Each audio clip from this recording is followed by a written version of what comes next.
Hey, you guys, this is so fun. This is Annie Berryhill, and this is really my second live, but my first live. And I wanted to do this for the longest time because I've been podcasting and it's a ton of fun. And I wanted to talk about something today that might encourage you. So I'm coming to you from my office studio that isn't even a studio. So this is just like going for it, dudes, going for it. And I bet that if you're in your 50s, you can probably relate to this. This is crazy. I don't know where to look. This camera, this myself, the camera, myself, camera.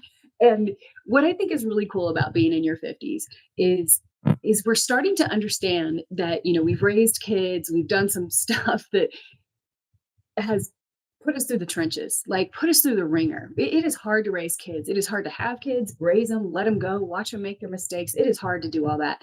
And all the while, I think a lot of parents, and I'm one of them, get stuck in protecting them too much or wanting to interfere or fix things for them, kind of my nature. And then we get the pushback that says, Mom, I got it. I'm an adult. Just let me be. I got to make my own mistakes. So, guess what? That kind of makes us off the clock. We get to now officially kind of do whatever we want with our lives. And as I've been doing a lot of soul searching lately, like digging back into like my younger self, well, what did I put on the shelf to take care of other people's needs, to do other things for other people? And the same question I would ask of you. What are you doing now in your life that is reconnecting you with what you love to do when you were younger? Did you love to, play outside or build things or whatever? I don't even know. I'm still learning myself. I can't remember that far back. There was a lot of stuff in my childhood that kind of took a louder tone than my own memory, I think. But I do remember I loved to run through the grass barefoot. I do know that I love to play outside. I do know that I used to love to lay on my back on a blanket and just watch the clouds and just see the shapes. And that was so simple and so beautiful.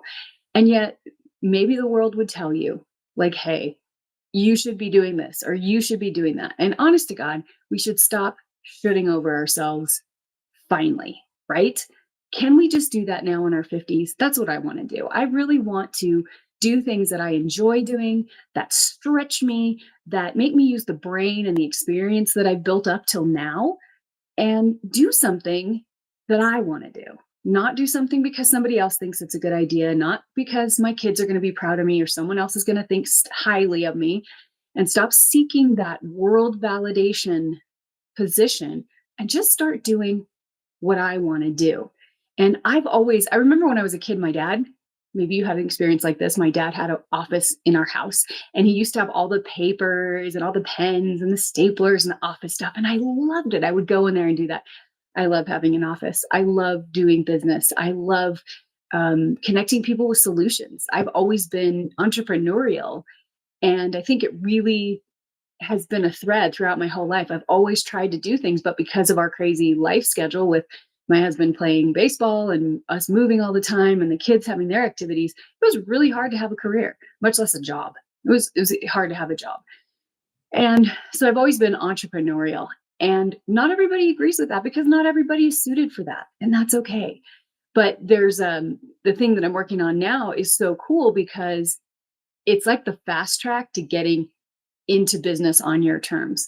And there's a lot of people, well, you shouldn't do this, or anything you choose, somebody is going to just be, gnawing at you saying, oh, it's too scary, it's too hard, it'll never work, it's stupid, it's a scam, all these things. But yet the reality is they're doing nothing. And I love it. There's a guy named Jeff Olson. He wrote The Slight Edge. And he always used to say, dogs don't bark at parked cars. So if you're a parked car, you're never going to get a dog to bark at you. But if you're moving and you're doing stuff, dogs are going to bark at you. So I say, this is my tip for the day. My tip for the day is stop listening to the naysayers. Stop listening to your old self. Stop listening to your kids, your spouse, in the way that you just get in touch with what it is that brings you joy, that you can lose time getting involved doing, and do something that makes you come alive. I mean, let's face it, in our 50s, this is more than halfway for most people. Most people don't make it to 100. At 100, you're probably not pursuing things you wanted to do when you were 5. We could still kind of do it in our 50s, right? Might not, we might have to bounce back for a couple days, but we could still maybe do a lot of those things. So I want to just encourage you to just stop listening to the other voices. Stop listening to the voice of fear in your own head and start taking those first steps into doing something that you love. And the first step is remembering what you love to do, remembering what you did before responsibility took over. These are the magic times for us. We're still in our right mind, we're still healthy, we're still strong, we're still mobile. And we know that our bodies are going to wear out. We know that our minds are going to wear out and things are going to happen. Let's make the most of today, being most connected to what we love to do and experience in our lives. And if it's travel, see if you can go travel. Maybe it's just a car trip. I actually I watched a video recently where this British guy was doing a video explaining to Europeans why Americans don't travel that much out of the country. And he said, I got here, I don't know how I'll ever see this entire country. And all of it is different. So we're pretty lucky if you're watching this from the US to be able to do that. But whatever it is, get in touch with it. See what the modern, right now version of that is in your life with all the seasoning and experience and the growth that you've experienced over your life since you were a child. And pursue that. Be joyful because those things brought you joy then and they will bring you joy now. If you used to do art, somebody along the way told you, art's a hard business. You shouldn't do it. Like somebody told me music and I didn't do it and I regret it every day. Maybe that's what you should do. I just wanted to pop by today and just encourage you.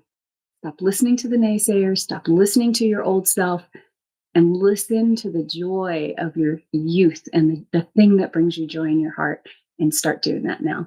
It's been so great to be here with you. I hope that you will subscribe and keep coming back because this is going to be tons of fun. And you are going to be encouraged in your midlife to just make it rock and make it be just the best reflection of everything that's awesome about you. Have a great day. Take care.